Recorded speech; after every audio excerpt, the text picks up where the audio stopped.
যখন দেখবেন কিছুই রান্না করতে ভালো লাগে না, তখন একবার মসুরির ডালের এই রেসিপিটি করে দেখতে পারেন, কিন্তু বেশ ভালোই লাগে।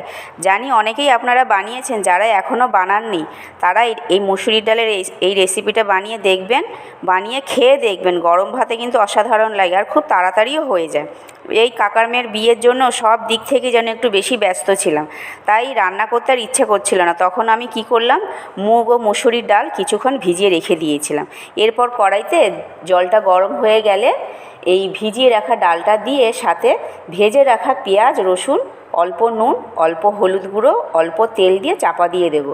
আমি পেঁয়াজ রসুনটা ভেজে রেখেছিলাম আলু সেদ্ধ মাখবো বলে, কিন্তু দেখলাম তাড়াতাড়ির জন্য এখানেই দিয়ে দিলাম। এরপরে আমি একটা টমেটো ও দুটো কাঁচা লঙ্কাও সাথে দিয়ে দেবো। জলটা একটু ডালে বেশি হয়ে গেছিলো, যাই হোক কোনো অসুবিধা হয়নি।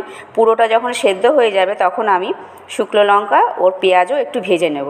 তারপর একটা বাটিতে পুরোটা ঢেলে দিয়ে টমেটোটাকে একটু ফাটিয়ে দেবো। খুব গরম ছিল তো, তাই একটু অসুবিধা হচ্ছিল।